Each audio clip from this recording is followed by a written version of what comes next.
ಅಂತೂ ರಾಜ್ಯದ ಮುಖ್ಯಮಂತ್ರಿಗಳಿಗೆ ಇವತ್ತು ಎಚ್ಚರ ಆದಂಗೆ ಕಾಣ್ತಾ ಇದೆ. ನಮ್ಮಲ್ಲೂ ಕೂಡ ಖಾಲಿ ಹುದ್ದೆಗಳಿದೆ, ಸೊ ಅದನ್ನ ನಾವು ಭರ್ತಿ ಮಾಡ್ಕೊಳ್ಬೇಕು ಅಂತೇಳಿ ಇವತ್ತು ಬೆಂಗಳೂರಿನ ವಸಂತ ನಗರದಲ್ಲಿ ಇವತ್ತೊಂದು ಕಾರ್ಯಕ್ರಮ ನಡೆಯುತ್ತೆ. ಆ ಕಾರ್ಯಕ್ರಮದಲ್ಲಿ ಒಂದು ಹೇಳಿಕೆಯನ್ನು ಕೊಡ್ತಾರೆ. ನಮ್ಮ ರಾಜ್ಯದಲ್ಲಿ ಖಾಲಿ ಇರುವಂತ 2 ಸಮಥಿಂಗ್ ಎಷ್ಟಿದೆ, 2.50 50 ಲಕ್ಷ ಹುದ್ದೆಗಳನ್ನ 50,000 ಹುದ್ದೆಗಳನ್ನ ಭರ್ತಿ ಮಾಡ್ಕೊಳ್ತೀವಿ ಅಂತೇಳಿ. ಅದರಲ್ಲಿ ವಿಶೇಷವಾಗಿ ಶಿಕ್ಷಣ, ಪೊಲೀಸ್ ಇಲಾಖೆ ಮತ್ತು ಆರೋಗ್ಯ ಇಲಾಖೆ ತುಂಬಾ ಪ್ರಮುಖವಾಗಿ ಈಗ ಖಾಲಿ ಇರೋ ಹುದ್ದೆಗಳು. ಸೊ ಅದನ್ನ ನಾವು ಫಸ್ಟ್ ರಿಕ್ರೂಟ್ ಮಾಡ್ತೀವಿ ಅಂತ ಹೇಳಿದ್ದಾರೆ. ಬರೀ ಬಾಯಿ ಮಾತಿಂದ ಹೇಳಬಾರ್ದು, ಅದನ್ನ ಕಾರ್ಯರೂಪದಲ್ಲಿ ಮಾಡಿ ತೋರಿಸ್ಬೇಕು. ಅವಾಗ ಮಾತ್ರ ಅದಕ್ಕೊಂದು ವ್ಯಾಲ್ಯೂ ಇರುತ್ತೆ. ನೋಡಿ, ಇನ್ನೊಂದು ಕಡೆ ಸರ್ಕಾರ ಎಂತೆಂತ ಆಟಗಳನ್ನ ಆಡ್ತಾ ಇದೆ. ಮತ್ತೆ ಅಲ್ಲಿನ ಸಂಬಂಧಪಟ್ಟ ಕಮಿಷನರ್ ಕೂಡ ಹೋರಾಟಕ್ಕೆ ಅವಕಾಶ ಕೊಡೋದಕ್ಕೆ ಎಂತೆಂತ ಸ್ಟೇಟ್ಮೆಂಟ್ ಕೊಡ್ತಾ ಇದಾರೆ ನೋಡಿದಾರೆ. 24ನೇ ತಾರೀಕು ಏನು ಹೋರಾಟ ಮಾಡ್ತೀವಿ ನಾವು, ಎಲ್ಲ ರಾಜ್ಯದ ಸ್ಪರ್ಧಾತ್ಮಕ ಪರೀಕ್ಷೆಯ ಆಸ್ಪಿರೆಂಟ್ಸ್ ಅಂತೇಳಿ ನಿರ್ಧಾರ ಮಾಡಿದ್ಮೇಲೆ ಅಲ್ಲಿ KCD ಮೈದಾನದಲ್ಲಿ, ಕರ್ನಾಟಕ ಕಾಲೇಜ್ ಮೈದಾನದಲ್ಲಿ ಒಂದು ಉದ್ಯೋಗ ಮೇಳವನ್ನ ಆಯೋಜಿಸಿದ್ದಾರೆ. ಸೊ ಈ ಉದ್ಯೋಗ ಮೇಳಗಳನ್ನ ನೋಡಿ, ಒಂದು ವಿಷಯ ಹೇಳ್ತೀನಿ, ಅದರಿಂದ ಉಪಯೋಗ ಪಡ್ಕೊಳ್ಳೋರು ಪಡ್ಕೊಳ್ಳಿ ಪಾಪ. ಈಗ ತಾನೇ ಪದವಿ ಓದ್ತಾ ಇರುವಂತವ್ರು, ಏನೋ ಒಂದಿಷ್ಟು ಜನ ಸ್ಪರ್ಧಾತ್ಮಕ ಪರೀಕ್ಷೆ ಇಂಟ್ರೆಸ್ಟ್ ಇಲ್ದಾರೆ, ಬಟ್ ಸ್ಪರ್ಧಾತ್ಮಕ ಪರೀಕ್ಷೆಗೆ ಓದ್ತಾ ಇರುವಂತವ್ರು ಮಾತ್ರ ಅವುಗಳನ್ನ ನೇರವಾಗಿ ಬಹಿಷ್ಕಾರ ಮಾಡ್ಬೇಕು. ನಮ್ಗೆ ಯಾವ ಉದ್ಯೋಗನ ಬೇಡ, ಖಾಲಿ ಇರೋ ಉದ್ಯೋಗಗಳನ್ನ ಫಸ್ಟ್ ಭರ್ತಿ ಮಾಡ್ಕೊಳ್ಳಿ ಅಂತೇಳಿ. ಅಂಡ್ ಇನ್ನೊಂದು, ನೋಟಿಫಿಕೇಶನ್ಗಾಗಿ ಕಾಯುತ್ತಿರುವಂತ ಈ ಸಮಯದಲ್ಲಿ ತುಂಬಾ ಟೈಮ್ ಸಿಗ್ತಾ ಇದೆ. ಸೊ ದಯವಿಟ್ಟು ಈ ಟೈಮನ್ನ ಯಾರು ಕೂಡ ಹಾಳು ಮಾಡ್ಕೊಳಕ್ ಹೋಗ್ಬೇಡಿ. ನೋಡಿ, ತುಂಬಾ ಇವತ್ತು ಕಾಂಪಿಟೇಷನ್ ಇದೆ ಹೊರಗಡೆ ಪ್ರಪಂಚದಲ್ಲಿ. ನಾಟ್ ಓನ್ಲಿ ಕಾಂಪಿಟೇಟಿವ್ ಎಕ್ಸಾಮ್, ಬೇರೆ ಬೇರೆ ಖಾಸಗಿ ಕೆಲ್ಸಕ್ಕೆ ಹೋದ್ರೂ ಕೂಡ ನಿಮ್ಗೆ ಕೆಲಸ ಸಿಗೋದು ತುಂಬಾ ಕಷ್ಟ ಇದೆ, ಅಷ್ಟು ಕಾಂಪಿಟೇಷನ್ ಇದೆ. LKG UKG ಮಕ್ಕಳು ಮಾತಾಡೋ ಸ್ಟ್ಯಾಂಡರ್ಡ್ ಇಂಗ್ಲಿಷ್ ನೋಡಿದ್ರೆ ನಮ್ಗೆ ನಾಚಿಕೆ ಆಗುತ್ತೆ.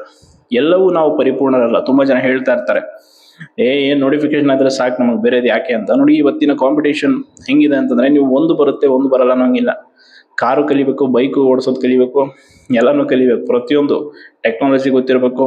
ಎಲ್ಲ already all in one allrounder ಇದ್ರೆ ಮಾತ್ರ ಇವತ್ತು ಸರ್ವೈವ್ ಆಗೋದಕ್ಕೆ ಚಾನ್ಸ್ ಇದೆ. ಇನ್ನೊಂದು ಸ್ವಲ್ಪ ದಿನ ಹೋದ್ರೆ ಆರ್ಟಿಫಿಷಿಯಲ್ ಇಂಟೆಲಿಜೆನ್ಸ್ ಆಲ್ರೆಡಿ ಖಾಸಗಿ ಉದ್ಯೋಗಗಳನ್ನ ನಮ್ಗೆ ನೀರು ಕುಡಿತಾ ಇದೆ. IT ಯಲ್ಲಿ ಆಲ್ಮೋಸ್ಟ್ ಲೇ ಆಫ್ ಜಾಸ್ತಿ ಆಗ್ತಾ ಇದೆ. ಇನ್ನೊಂದು ಸ್ವಲ್ಪ ದಿನಕ್ಕೆ ಖಾಸಗಿ ಉದ್ಯೋಗ ಕೂಡ ಸಿಗೋದು ಕಷ್ಟ ಆಗುತ್ತೆ. ಅದಕ್ಕೆ ಆದಷ್ಟು ಸಮಯ ಖಾಲಿ ಇದ್ದಾಗ ಸ್ಕಿಲ್ಸ್ ಅನ್ನು ಡೆವಲಪ್ ಮಾಡ್ಕೊಳ್ಳಿ. ತುಂಬಾ ಜನ ಆಸ್ಪಿರೆಂಟ್ಸ್ ಒಂದು ವಿಷಯದಲ್ಲಿ ತುಂಬಾ ಲೇಜಿ ಇರ್ತಾರೆ. ಮುಂದೆ ಮಾಡೋಣ ಬಿಡಿ, ಏನಾದ್ರು ಒಂದು ಸ್ಕಿಲ್ಸ್ ಅಲ್ಲ, ಪ್ಲಾನ್ ಬಿ ಮುಂದೆ ರೂಪಿಸ್ಕೊಳ್ಳೋಣ. ಪ್ಲಾನ್ ಬಿ ಇವಾಗಲೇ ರೂಪಿಸ್ಕೋಬೇಕು. ಸಕ್ಸಸ್ ರೇಟ್ ಈ ಕಾಂಪಿಟೇಟಿವ್ ಎಕ್ಸಾಮ್ಸ್ ಫೀಲ್ಡ್ ಅಲ್ಲಿ ನಿಮ್ಗೆ ಗೊತ್ತಿದೆ ಎಷ್ಟಿದೆ ಅದ್ರ ರೇಟ್ ಅಂತೇಳಿ. ಇನ್ KPSC ಬೇರೆ ರೇಟ್ ಇದೆ ಬಿಡಿ, ಅದು ಬೇರೆ. ಬಟ್ ಬೇರೆ ಬೇರೆ ಎಕ್ಸಾಮ್ಸ್ ಅಲ್ಲಿ ತುಂಬಾ ಕಾಂಪಿಟೇಷನ್ ಇದೆ. ಇವಾಗ ಬೇರೆ ಏಜ್ ರಿಲ್ಯಾಕ್ಸೇಷನ್ ಕೊಟ್ಟಿದ್ದಾರೆ. ಸೊ ಅದಕ್ಕೆ ಇನ್ನೂ ಅವಕಾಶ ಇದೆ. ಇನ್ನು ನಮ್ಗೆ ಏಜ್ ಇದೆ ಅನ್ನೋದ್ರು ಒಂದು 23, 24, 25 ಅಲ್ಲಿ ಇರುವಂತವ್ರಿಗೆ ಇನ್ನೊಂದು 4-5 ವರ್ಷದಲ್ಲಿ ಒಳ್ಳೆ ಸ್ಕಿಲ್ಸ್ ಅನ್ನ ಡೆವಲಪ್ ಮಾಡ್ಕೊಂಡು ಏನಾದ್ರು ಒಂದು ಪ್ಲಾನ್ ಬಿ ರೆಡಿ ಮಾಡ್ಕೊಂಡು ಇಟ್ಕೊಂಡ್ರೆ ಅಟ್ಲೀಸ್ಟ್ ಕಾಂಪಿಟೇಟಿವ್ ಎಕ್ಸಾಮ್ ಅಲ್ಲಿ ನಾವು ಸಕ್ಸಸ್ ಆಗಿಲ್ಲ ಅಂದ್ರೂ ಬೇರೆ ಫೀಲ್ಡ್ ಅಲ್ಲಿ ಸರ್ವೈವ್ ಆಗ್ಬೋದು.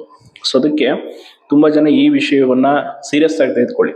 ನೋಟಿಫಿಕೇಶನ್ ಏನೋ ಅವ್ರ ಪಾಡಗವ್ರು ಮಾಡ್ತಾರೆ, ಅದೆಲ್ಲ ಆಗುತ್ತೆ. ನೀವು ಹುದ್ದೆ ಪಡಿಬೇಕು ಅಂತ ನಿಮ್ಮ ಹಣೆ ಬರಲ್ಲ ಲಕ್ಕಿತ್ತು, ನೀವು ಪರಿಶ್ರಮ ಹಾಕಿದ್ರೆ ಸಿಗುತ್ತೆ. ಬಟ್ ಅದರ ಜೊತೆ ನಿಮ್ಮ ಒಂದು ಬೇರೆ ಬೇರೆ ಸ್ಕಿಲ್ಸ್, ಈಗ ಬೇರೆ ಬೇರೆ ಕಂಪ್ನಿಗಳಲ್ಲಿ, ಖಾಸಗಿ ಕಂಪ್ನಿಯಲ್ಲಿ ನೀವು ಇವತ್ತು ಕೆಲ್ಸಕ್ಕೆ ಹೋದ್ರೆ ಎಷ್ಟೆಲ್ಲ ವೆರೈಟಿ ಇಂಟರ್ವ್ಯೂ ಆಗುತ್ತೆ, ಎಷ್ಟೆಷ್ಟು ಕ್ವಶನ್ಸ್ ಕೇಳ್ತಾರೆ ಅಂದ್ರೆ ಆಶ್ಚರ್ಯ ಆಗೋಗುತ್ತೆ. ಭಾಷೆ ತುಂಬಾ ಜನಕ್ಕೆ ಇದು ಸಮಸ್ಯೆ. ಇವತ್ತು ಇಂಗ್ಲಿಷ್ ಬರಲ್ಲ ಅನ್ನೋ ಒಂದೇ ಕಾರಣಕ್ಕೆ ಎಷ್ಟೋ ಜನ UPSC ಅಪ್ಲಿಕೇಶನ್ ಹಾಕಲ್ಲ, ಕೇಂದ್ರ ಸರ್ಕಾರದ ಪರೀಕ್ಷೆಗಳನ್ನು ಬರೆಯಲ್ಲ. ಸೊ ಅದಕ್ಕೆ ಚೆನ್ನಾಗಿ ಭಾಷೆಯನ್ನ ಕಲ್ತ್ಕೊಳ್ಳಿ. ಎಲ್ಲಾದ್ರೂ ಕ್ಲಾಸಸ್ ಅನ್ನ ತೆಗೆದುಕೊಳ್ಳಿ. ಇದು ಆನ್ಲೈನ್ ಅಲ್ಲೇ ತುಂಬಾ ಜನ ಒಳ್ಳೊಳ್ಳೆ ಕ್ಲಾಸಸ್ ಹೇಳ್ಕೊಡ್ತಾರೆ, ಗ್ರಾಮರ್ ಆಗಿರ್ಬೋದು. ಎಲ್ಲದರಲ್ಲೂ ಪರ್ಫೆಕ್ಟ್ ಆಗಿ, ಬರೀ ಇದೊಂದೇ ನಾವು ಅಂತ ನಂಬ್ಕೊಂಡು ಕೂತ್ಕೋಬೇಡಿ.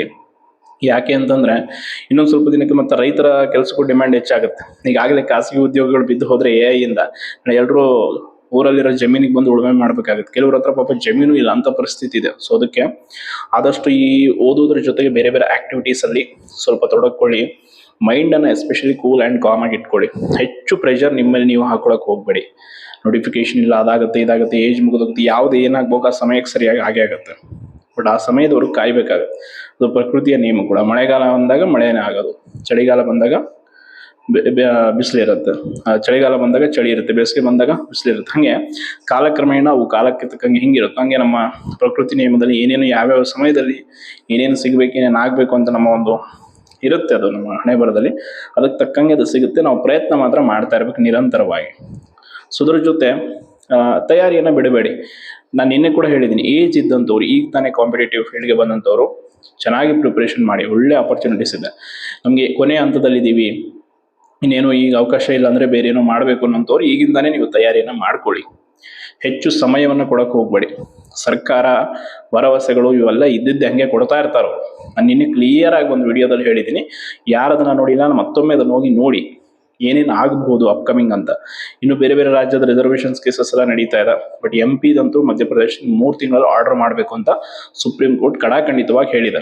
ಅವರಿಗೆ ಡೈರೆಕ್ಷನ್ ಕೊಟ್ಟಿದೆ. ಸೊ ಅವ್ರು ಮಾಡ್ತಾರೆ. ಇನ್ನು ನಮ್ಮ ರಾಜ್ಯದ್ದು ಕೂಡ ಬಗೆಹರಿಯುತ್ತೆ. ಮಾರ್ಚ್ 2ಕ್ಕೆ ನೋಡೋಣ ಏನಾಗುತ್ತೆ ಅಂತೇಳಿ. ಅದು ಅವಕಾಶ ಸಿಕ್ಕರೆ ಖಂಡಿತವಾಗಿ ನೋಟಿಫಿಕೇಶನ್ಸ್ ಅಂತೂ ಡಿಲೇ ಆಗಲ್ಲ. ಸೊ ತಯಾರಿ ಇರಲಿ. ಅದರ ಜೊತೆ ಖಾಸಗಿ ಕೆಲಸದಲ್ಲಿ ಇದ್ದಂತೂ ಕೆಲಸ ಮಾಡ್ತಾ ಹೋಗ್ತಾ ಇರೋಂಥವ್ರಿಗೆ ಮಾಡಿ ಕೆಲಸವಂತೂ ಬಿಡಬೇಡಿ ಸದ್ಯಕ್ಕೆ. ಇಷ್ಟಂತೂ ಇದೆ. ನನಗೆ ದಿನನಿತ್ಯ ತುಂಬ ಜನ ಕರೆ ಮಾಡ್ತಾ ಇರ್ತಾರೆ. ಮಾನಸಿಕವಾಗಿ ಕುಗ್ಗಿ ಹೋಗಿರ್ತೀರ, ತುಂಬ ಸಮಸ್ಯೆಗಳನ್ನ ಹೇಳ್ಕೊಳ್ತಿರ್ತೀರ. ಆಗ ನಾನು ಹೇಳೋದು ಒಂದೇ ಮಾತು, ಸಮಸ್ಯೆ ನಮ್ಮ ಒಬ್ರಿಗೆ ಆಗ್ತಾ ಇಲ್ಲ. ರಾಜ್ಯದಲ್ಲಿ ಸ್ಪರ್ಧಾತ್ಮಕ ಪರೀಕ್ಷೆನೇ ನಂಬ್ಕೊಂಡು ಕೂತಿರೋ ಲಕ್ಷಾಂತರ ಜನ ಆಸ್ಪಿರೆಂಟ್ಸ್ ಎಲ್ರಿಗೂ ಸೇಮ್ ಒಂದೇ ಸಮಸ್ಯೆ ಆಗ್ತಾ ಇದೆ.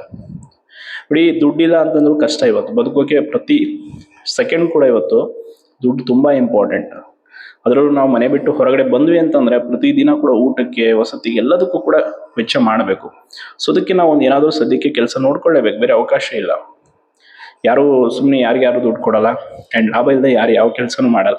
ಇದನ್ನ ತಲೆಯಲ್ಲಿ ನೆನ್ಪಿಟ್ಕೊಳ್ಳಿ. ಇವತ್ತೊಂದು ಕೋಚಿಂಗ್ ಇನ್ಸ್ಟಿಟ್ಯೂಟ್ ನಡೀತಾ ಇದೆ ಅಂದ್ರೆ ಅದರಿಂದ ಒಂದು ಲಾಭದ ಉದ್ದೇಶ ಇರುತ್ತೆ. ಒಬ್ಬ ಯೂಟ್ಯೂಬ್ ಚಾನಲ್ ಮಾಡ್ತಾ ಇದ್ದಾನೆ ಅದರಿಂದ ಒಂದು ಲಾಭದ ಉದ್ದೇಶ ಇರುತ್ತೆ. ಒಬ್ಬ ಇನ್ನೇನೋ ಮಾಡ್ತಾ ಇದ್ದಾನೆ, ರಾಜಕಾರಣಿ ಆಶ್ವಾಸನೆ ಕೊಡ್ತಿದ್ದಾನೆ, ಅದರಿಂದ ಒಂದು ಲಾಭ ಇರುತ್ತೆ. ಸೊ ಅದಕ್ಕೆ ನೀವು ನಿಮ್ಮ ಲಾಭದ ಒಂದು ದಾರಿಯನ್ನು ಸೃಷ್ಟಿ ಮಾಡ್ಕೊಳ್ಳಿ ಅಂತ ಹೇಳೋದಷ್ಟೇ. ನಾವು ಸುಮ್ಮನೆ ಕೂತ್ಕೋಬೇಡಿ. ಎಷ್ಟೋ ಜನ ನಾನು ಕೇಳಿದ್ದೀನಿ, ಯೂಟ್ಯೂಬ್ ಚಾನಲ್ ಒಂದು ಚಿಕ್ಕದಾಗಿ ಯೂಟ್ಯೂಬ್ ಚಾನಲ್ ಕ್ರಿಯೇಟ್ ಮಾಡೋದು ಹೆಂಗೆ ಅಂತ ಕೇಳ್ತಾ ಇರ್ತಾರೆ.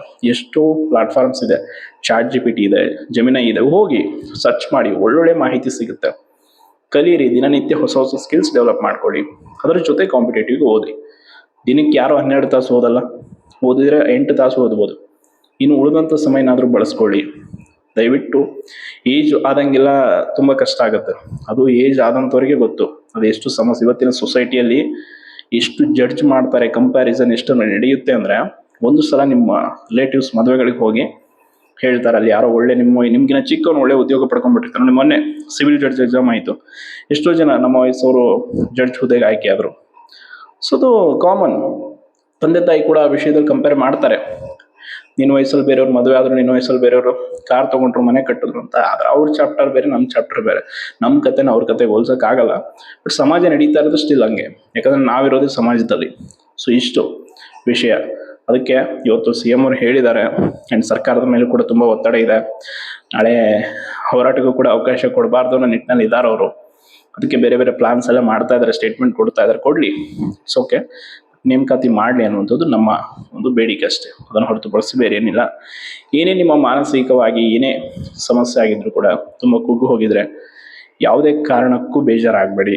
ನಿಮಗೆ ಏನಾದರೂ ಒಂದು ಸಲಹೆಗಳು ಯಾವುದೇ ವಿಷಯದಲ್ಲಿ, ಎಸ್ಪೆಷಲಿ ಅಪ್ಕಮಿಂಗ್ ಏನಾದರೂ ನೀವು ಮಾಸ್ಟರ್ಸ್ ಮಾಡ್ತೀನಿ, LLB ಮಾಡ್ತೀನಿ, ಬೇರೆ ಏನೋ ಸರ್ವೆ ಆಗಬೇಕು ಅಂದರೆ ಖಂಡಿತವಾಗಿ ನಾನು ಅದಕ್ಕೆ ನಿಮಗೆ ಸಹಾಯ ಆದ ಮಟ್ಟಿಗೆ ಮಾರ್ಗದರ್ಶನ ಅಂತೂ ಕೊಡ್ತೀನಿ ಅಂತ ಹೇಳ್ತಾ ಧನ್ಯವಾದಗಳು.